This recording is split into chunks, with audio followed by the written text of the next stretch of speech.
welcome back to the channel, or welcome along for the first time. If you are new here, please hit that subscribe button, hit the notifications bell, and you'll get a notification whenever I produce a video, which is pretty much every day. So right, so if you are a fan of the channel and you've been watching my videos lately, you will know that a couple of weeks ago, maybe a few weeks ago now, I did a review of this kit. I have since been making videos about how to correct the body. The reason I'm doing this is basically because I got the kit, reviewed it, and as far as the moulding goes, it's a disaster. The engineering, the design and everything of the kit is lovely. The instructions are fantastic, but the actual moulding is like something from the 1980s or even older. It's terrible. So rather than just moan about it and whinge and moan and blah blah blah, I'll show you how to put it right. So I'm currently working on part 5 of that now, on correcting the bodywork. But today I wanted to talk to you about these brakes. Now, something that really annoys me, and it really annoyed me on the Integrale, that Italeri also did in 12 scale. On this one we have grooves, on the Integrale we have holes. All the holes are there for is to aid cooling, allows air to pass through the steel of the brake, so it aids cooling, but it also forms an escape for the gas. When you brake, the brake pad goes up against the steel. A gas is developed in the heat, in the friction and everything, and the holes allow that gas to escape, therefore keeping the brake pad in constant pressure of the disc rather than it being pushed away by the gas. Before we had discs with drills, with drilled holes, we had grooves. Some now have grooves and drilling. So basically you can see you have grooves on there which are like on a sort of tangent from a circle, and we can see we've got 4 on each of the discs here on each side, and basically do the same thing. It's basically a groove which is cut into the disc and it allows the disc to the gas to escape. It also has a kind of wiping motion, if you like, almost like a windscreen wiper on glass. It's keeping the brake pad fresh. A lot of people think it's actually cutting the brake pad while you're braking. If that was the case, your brake pads would only last about a week. So They do actually help keep the pads clean, because the grooves will take up any glazing or anything. But I don't think they actually cut the brake pads as you're braking. But anyway, they are designed in such a way that you either have them trailing. So if I use this orange lid here, if this is our front left wheel, so it's going this way, okay, we could have, where's my pen? We could have grooves going this way, okay, or a series of holes going that way, and you'd actually have them, so if the brake caliper's here, as it comes round, the outer edge of the tangential line meets the pad before the inner. So that would be what I call leading, okay. So it's actually the line is there, and as it's coming round, your brake pad's here where my thumb is, so it's leading, it's cutting into the disc. If you then had this as the right hand front wheel, obviously be going in a different direction, and your brake pad would be here, I would call that trailing. Okay, so generally cars have them trailing, although sometimes you look on Brembo documents and they say they should be leading. So you have trailing, so it's coming round, sort of fanning round the brake pad and feeding the gases out as it passes, or leading, so it's cutting in. Okay, so there we go. So there's the quick explanation. Now the problem is, obviously on left and right you have the grooves going in different directions, because obviously if the wheels are going this way and you're having trailing, your grooves are going to be like that going round. If you have them leading, they're going to be like that. So therefore the left and the right discs would be different. But what Italeri have done with this one and with the Integrale, they've put all the grooves the same way, which is in my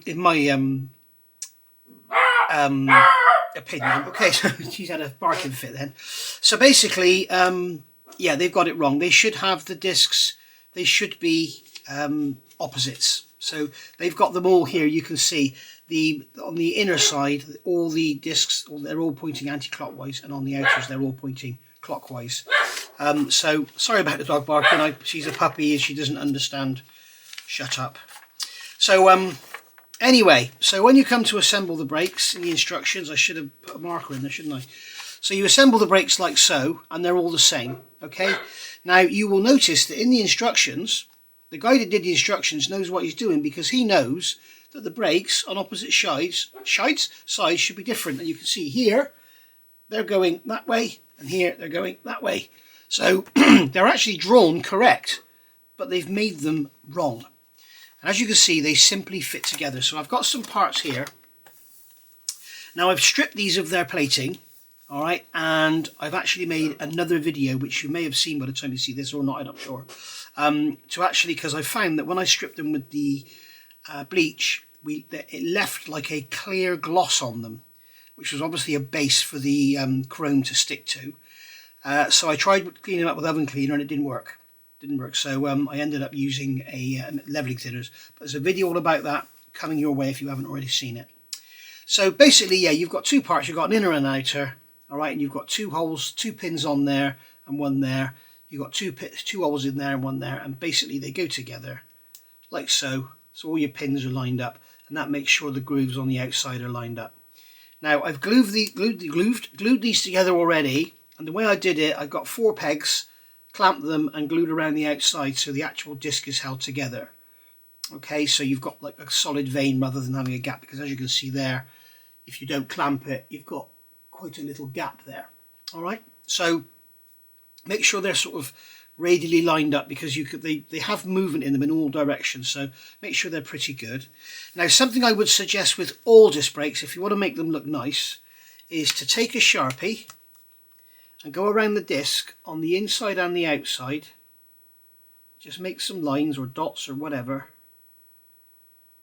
Okay, it's okay to use a Sharpie, because if you end up with black coming through your paint on the edge, it doesn't really matter, because they would be black grey anyway, because they're cast steel. And then what I've got is I've got a block here, okay, a nice steel square block. I've got a 400 grit sanding stick and an 800 grit sanding stick. The reason I've got the sanding stick on the bottom is generally you'll find sanding sticks, the edges taper off. And what I'm going to do here is with this sanding stick, if I don't use the block, what I'm going to do is come along and just turn this disc, keeping the sanding stick square against the block. And what it'll do is it'll remove the pen, so I can see when it's all nice and square, rather than having them running out with each other.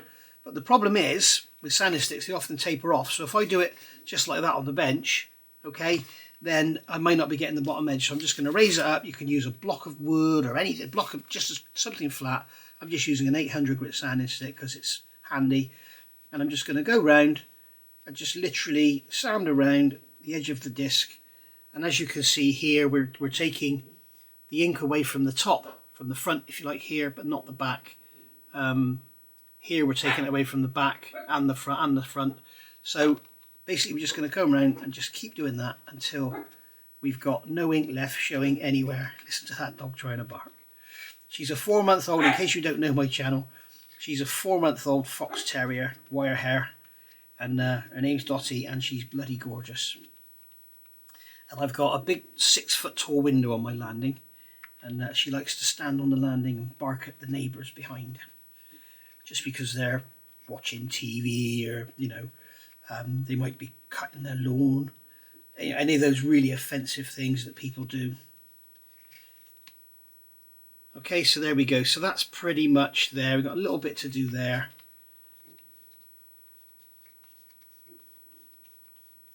But if you don't have a lathe or anything, I mean, if you wanted to, you could put them on a lathe and do them. But basically what we're doing is getting rid of all the ink. You can see there, I've got one area there, just one small area where it's not touched the bottom. So, or the back, should I say, not the bottom. There we are, we're all good to go. There's still that area there.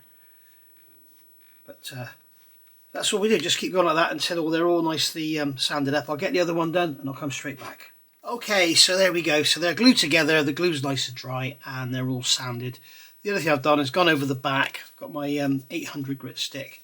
Just go over the back and just give them a quick polish up just to get them flattened out, because we've pulled them about to get them together. There we go. That's our discs all done. Okay, this what I've showed you so far applies to all kits, not just this one.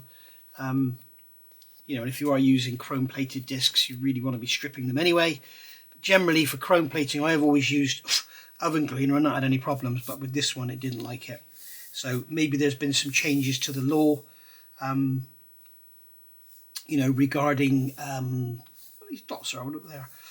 There's been some changes to the law, obviously, regarding chemicals and stuff. So what they've got now doesn't get removed with oven cleaner. Either that or the oven cleaner is probably weaker than it's ever been because it's got some harmful chemical in it. I don't know. Anyway, so there's our discs. And as you can see, they're all the same. They all go, all these grooves go in the same direction. I'm going to zoom this camera in a touch. A minute, hang on.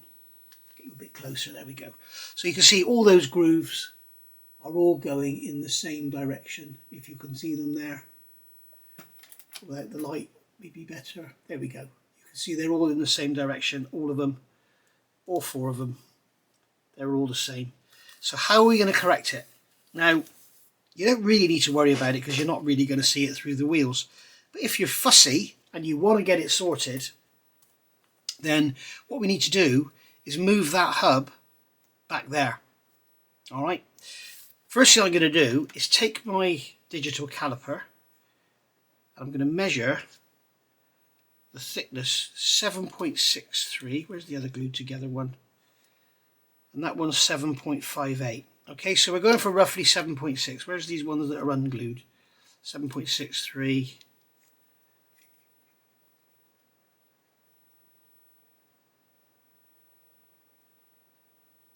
There we go. What's this one? 7.6. So there's 7.6 millimeters. Okay, so we'll just make a note on the board. 7.6. Now I can see it. Okay, so we know they want to be 7.6 mil when we finish. So how are we going to get that off of there and get it on the back of there and keep it all true? Now the way the kit is designed, and this won't be the same with all kits, this is only this one. Well, not only this one, but in this one, in this instance. So here's our front brake. So you can see you're putting the two bits together. You've got the inner and the outer. And you can see it, like I said, these instructions are fantastic. They're some of the best I've ever seen. You can see we've got the outer there, okay, and then the inner there. And what we can do is slice that off and swivel it round. And we're not going to affect anything because the disc is just along for the ride. It's not doing anything. All of your work, your wheel mounting and everything is going on, is here. So it's from here, here, into there. That's what's doing all the work, okay? So, and there's a location in there. You can see there's a location at the bottom of that board for it to pick up on. So what we have to do is make sure we keep the disc, the bell, if you like, the hub in the center, keep that true to this, and then we're good. So what I've done here, I've got my little pointy thing here. It's about 9 millimeters, and I've added some masking tape, so that's a nice snug fit in there. Now, when you look at this kit, you will notice I can get that in there, but it doesn't go in. It's got a lot of draft angle on it, and also there's quite a ridge in there. So I would suggest come along with a knife and just cut that ridge out, make it a bit easier to get that in, okay? And then what I've done, I've gone and sanded it a bit to try and reduce the amount of draft for a better location. So basically that's fitting in there nice and snugly, and it's fitting in there nice and snugly as well, okay?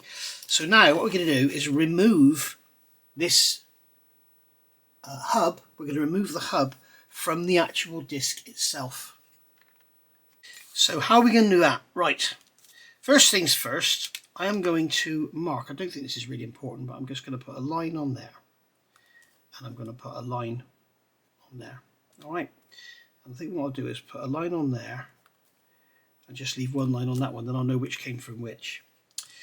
So we need to use some sort of saw to separate this part from the disc. I'm going to put those unassembled ones to one side because they don't matter. So what I'm going to use for this is the ASK saw. These things are brilliant. You've got a standard straight handle. You can get these from Brooks Models. Don't forget, if you do go over to Brooks Models, £15 to £50, use the code NMB10, you get 10% off.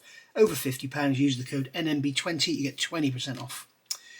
These saws are brilliant, okay? I have the old wooden type one. This is the old JLC one, and as you can see, these blades are extremely brittle. You can see I've snapped these. The old wooden handle one. I much prefer these ASK ones. The blades seem to be a little more flexible. They don't break so readily. Having said that, I'll probably snap them now. Comes with an Allen key. You've got a pretty much flush side on there. You don't have any screws sticking out. They are really, really nice. I really enjoy using these. So there's the straight one there, and you've also got the isometrical one there, which, as you can see, let's get it out for you. As you can see, let's get rid of all this packaging. It has the actual, it's on an angle which is really good. So if you wanted to do it like this, you can, whereas with this one it'd be very difficult. Well, you can't because the handle's in the way. So there you go. And if you're right-handed and you want to use the fine, just swap the blade over. And if you're left-handed, you're good to go. Okay. So I am going to do this with my isometrical handle. I'm going to change the blade over, just like so. Okay, we'll put the blade in that way, and then stick this back on. There we go, line that up, get that one on the end of the Allen key, and you can see how quick and easy this is to do. And there we are. And that'll just go in there. Okay, I'm going to push the blade out to get the maximum depth, just like so. Okay, it doesn't need to be graunched up, but just give it a little nip. If you start graunching things, you'll start pulling threads. So what we can do now is, with this, I can hold this disc flat against this blade and gently stroke. Now this is going to take a while, because what you don't want to do is go tearing into it, because what will happen, the blade will start to follow its own path. It will go along its own path. If you do it very gently and just do a tiny bit at a time, the blade will stay straight and flat, stay level. Okay, now if you do mess this up, it's easy to recover. Hopefully I won't mess it up, but if I do, I'll show you how to recover it. All you've got to do is sand out what you've messed up. You know how wide it's got to be when it's finished, and just pack it out with plastic card or something. Job done. But at the end of the day, it's a plastic model, and as I say, you may not think it's worth doing this. You may think it's just a waste of time, because it doesn't really matter, because it's not going to be seen unless you really look closely through the wheels. But it's something that I've complained about. It's something that really annoys me, so I feel I owe it to you guys to show you how to put it right, rather than just sit here and moan about it. I was once accused of, I constantly moan about these kits, and I say this is wrong and that's wrong and blah blah blah, and never show you how to improve it. I think you'll find I do. I've done the same thing with the Integrale, lots and lots of issues with that, and I've shown you everything I've done to improve it, and I really should get that back on the bench, because it is a lovely, lovely car. It's just a shame about the model. Now that one, personally, I think the Stratos is a much better kit than the Integrale. The moulding situation is the same. It's dire, it's terrible, but the actual design of the kit, I think, so far from what I've seen, I think it's much better than the Integrale. You can see we're starting to cut through the outer shell now. You can see we've got an outer and an inner, and they're stuck together, so we're going to be cutting them both apart. Okay, so once we get through this outer shell, that will be like a nice guide to guide our blade through the inner shell. As you can see, I'm not going in and I'm not trying to hack it off. I'm just gently stroking it. I'm using the fine side of the blade. I'm not using the coarse. Not making any marks on the disc. Just stroke it gently. Ooh, misses. The more gently you stroke it, guys, the longer it'll last. If you try and push it in there too hard, you might mess it up. So take your time and just gentle strokes. I think you know what I mean by now. And we can see the depth we're going by the swarf on the blade. So if we suddenly get to an area where it's not actually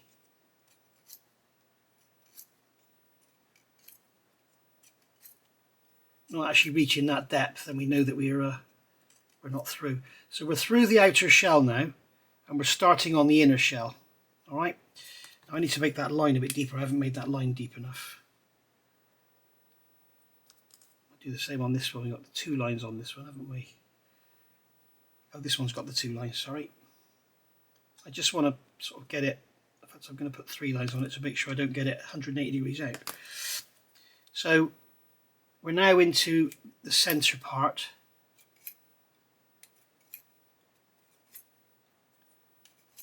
The other thing is I glued these together about 4 or 5 hours ago, so the glue is nice and hard now. Don't try and do this too soon after you've glued them. I think we're going through now. Yeah, we are. We're going through. It's about to fall apart. There we go. So there you go. We have got our hub off of the disc, and you can see that it's basically pretty much flat. Now I can sand this. Get my 400 grit. I can sand this on that side, and there we go. That's flat. All right. So if you want to keep going and sand some more off, I mean, what I can do here is just put some dots on here to check that I'm sanding it all up all nice and flush. Again, don't worry about removing material because we've got the size written down. We've got plastic card to pack it out with. There we go, those dots are pretty much all but gone, so there's a little bit of a reference there, bit of a witness, should I say.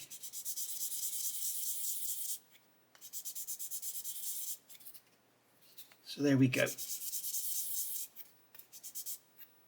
That's nice and flat now. Alright, so before we do anything else, I would suggest coming along with a scriber. I'm going to use my Tamiya scriber initially because they're good at following old grooves. I've got my brand new actually I've decided to use the Tamiya because it's got a wider end on it, and I'm not after a really fine line. I want a fairly heavy line. So what I can do here is come along with a rule, okay, and hold that. We'll find a line that we're going to scribe to. We'll hold that in there, butt it up to the rule, and then just gently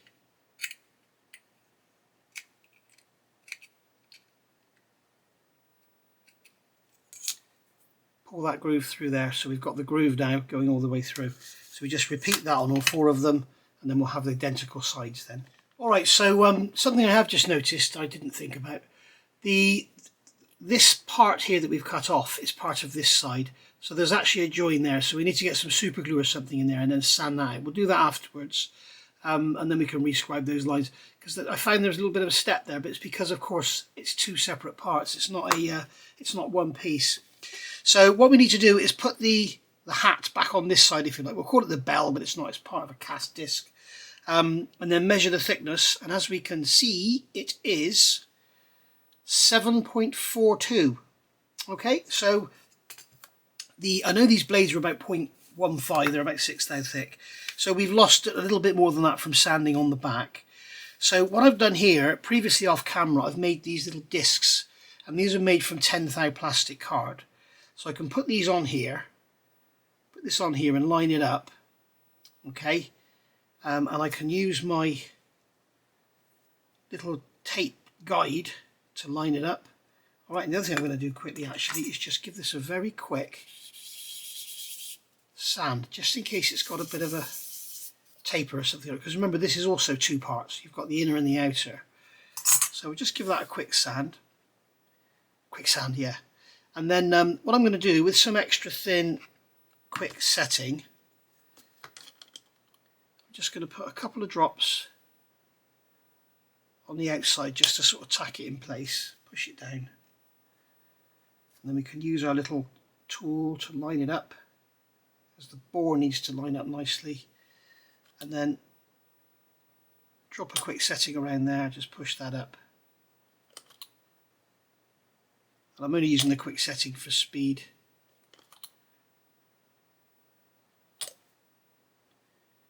Okay, so that's on there all nicely lined up. We can pull the tape out and just give it a good push.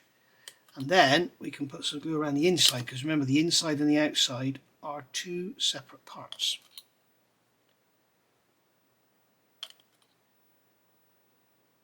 Okay, so there we go. So that's that done. So now when we push it together and we measure it with our digital caliper, we should find that we're at about 7.6. 7.6, well we were at 7.62 first, weren't we? 7.62, so there we go. 7.62, 7.63. I'm going to leave that to dry so that I can sand. As you can see, I've cut these so they've got a slightly raised lip on them. I used your normal sort of display type circle cutter. The one I've got is not a display one. I can't remember the make of it now, but it's one that the lovely John sent me. John Kelly sends me lots of gifts. Thank you very much, John. And basically what I do is to make a circle like this, to make a circle inside a circle, the only way to do it is to put the circle cutter on a mat and line it up with the corner, tape your plastic down, and then you need to find the sizes. And what I don't like about these circle cutters, they have no vernier adjustment, so you've got to just sort of slide it up, lock it, and what I do is cut paper until I get the right size, and then use the corner of the, you can buy actually proper mats for doing it where you've got a corner, you push it into the corner so it always finds the center again. I could make one actually, I suppose I should do really, but basically there we go. So that's how I've made those.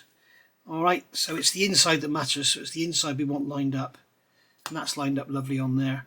So I'll wait for that to dry, and then I'm just going to run around the outside quickly with a sander and just get rid of that little lip that's on there because it's a bit unsightly. So I'll wait for that to dry. What I might do is go on and actually cut the other disc off while we're off camera. Alright, that's sanded. I didn't get the other one cut off. So basically I am going to put this, I'm not really going to worry about this location of the centre hat because I can't see the pen marks once I've done this anyway.